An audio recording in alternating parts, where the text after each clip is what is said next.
Assalamualaikum warahmatullahi wabarakatuh dan salam sejahtera.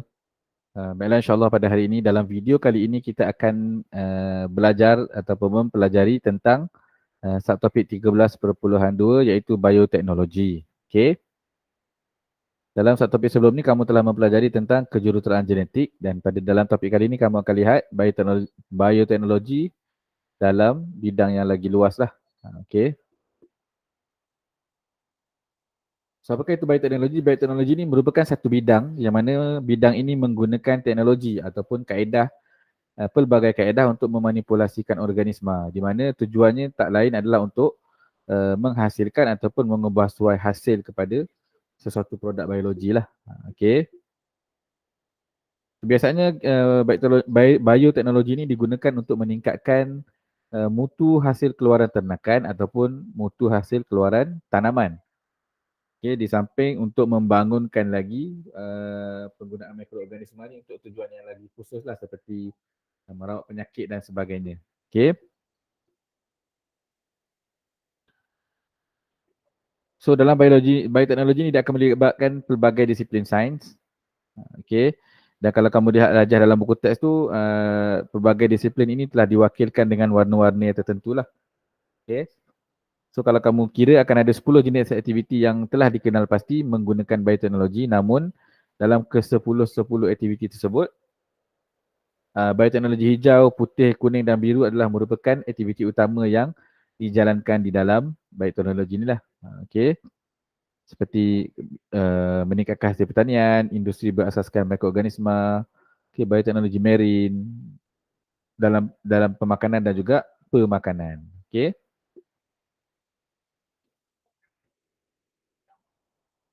So dalam kehidupan kita ni, aplikasi biologi ni akan ada beberapa aplikasi lah yang akan kita lihat. Yang pertama adalah terapi gen, yang kedua adalah pemprofilan DNA, yang ketiga penghasilan tumbuhan bertoleransi serangga perosak, dan yang keempat kita akan lihat pembersihan tumpahan minyak. Okay. Keempat-empat aktiviti ini akan menggunakan prinsip bioteknologi dalam kaedahnya lah ataupun dalam mekanismenya.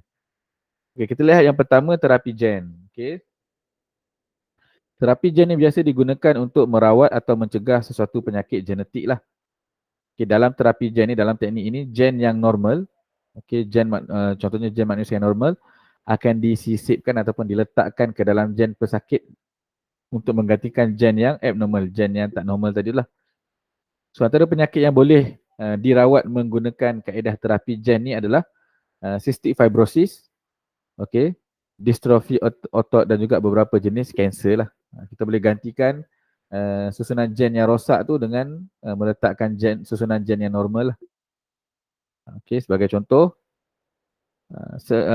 nombor satu ni menunjukkan sel manusia yang ada gen yang abnormal. Okay. Kemudian kita ambil bahagian yang sama dalam manusia yang normal.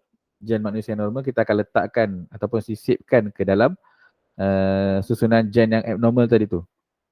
So akhirnya sel yang abnormal tadi tu akan berfungsi secara normal. Okay. So teknik ni kita namakan sebagai terapi gen. Okay. Penggunaan bioteknologi yang kedua adalah pemprofilan DNA. So apakah itu pemprofilan DNA? So pemprofilan DNA ini banyak digunakan dalam forensik.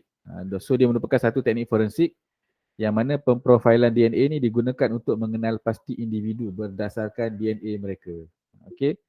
So walaupun orang tu tak ada kat situ, kalau kita dapat jumpa DNA dia, kita dapat kenal lah siapa yang ada di situ dan milik siapakah DNA tersebut. Okay.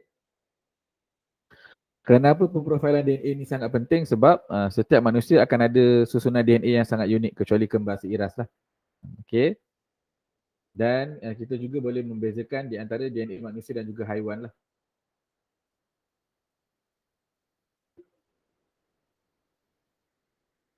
So kebiasaannya pemprofilan DNA ni kita gunakan di dalam kes-kes jenayah dan sebagainya lah. Okay. Dengan menggunakan sampel DNA yang mana kita boleh ambil daripada darah, kan, air mani atau kulit, kita boleh mengenal pasti seseorang individu tersebut. Okay. Dan proses ini telah berjaya dicipta oleh seorang saintis daripada Leicester, di Universiti Leicester lah. Namanya Sir Alex Jeffrey pada tahun 1985. Okay. So, pemprofilan DNA ni digunakan untuk mengenal pasti jenayah. Dia juga boleh digunakan untuk kita menyelesaikan perbalahan untuk menentukan identiti ibu bapa. Kalau ada ibu bapa yang berebut untuk untuk cek anak tu anak dia ataupun tidak dan sebagainya, kita boleh gunakan pemprofilan DNA. Pemprofilan DNA juga boleh mengesan penyakit genetik lah dengan cara kita membandingkan antara manusia yang mempunyai penyakit genetik dan juga manusia yang normal. Pemprofilan DNA ini juga boleh menguji keserasian penderma organ. So kita boleh lihat susunan DNA daripada penderma dan juga penerima organ tersebut. Sesuai ke tak sesuai? Okey. Juga boleh menggunakan pemprofilan DNA. Okey. So langkah-langkah yang digunakan dalam pemprofilan DNA, yang pertama kita akan ambil sampel tersebut. Tak kira darah ke, air mani ke atau kulit ke, kita ambil daripada tempat kejadian. Kemudian kita ekstrakkan DNA tersebut.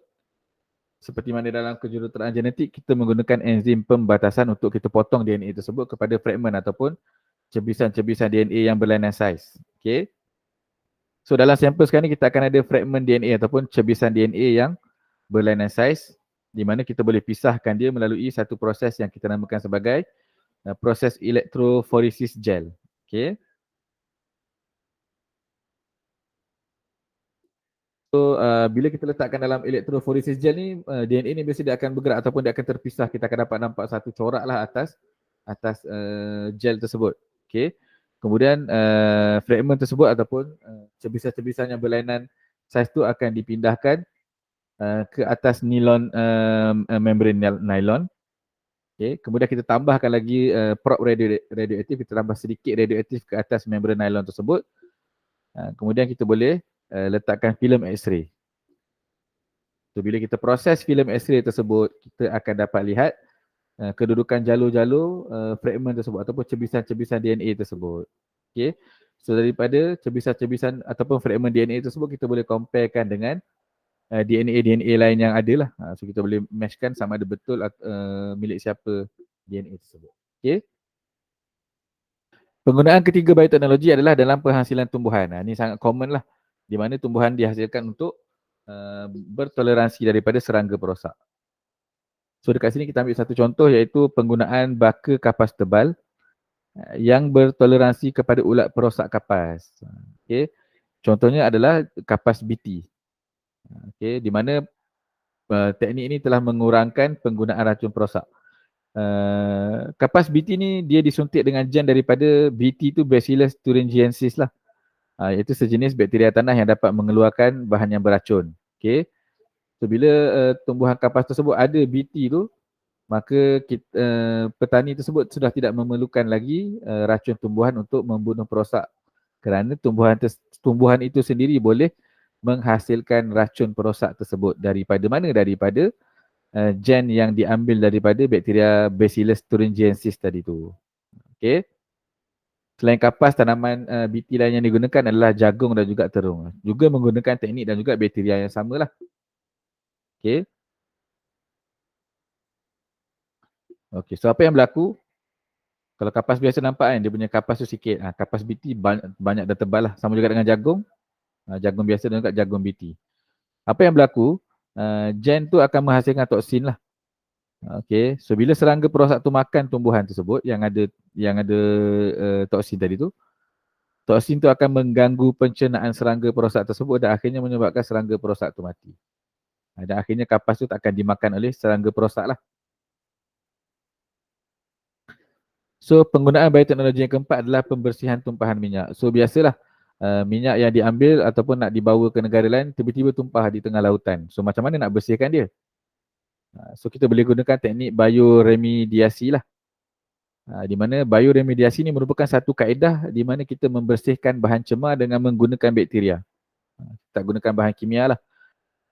So biasanya kaedah ni digunakan untuk merawat pencemaran minyak. Okay. So melalui bioremediasi ni, kebanyakan molekul minyak mentah ni digunakan ataupun ditulinkan secara biologi dengan menggunakan bakteria. Bakteria apa? Okay.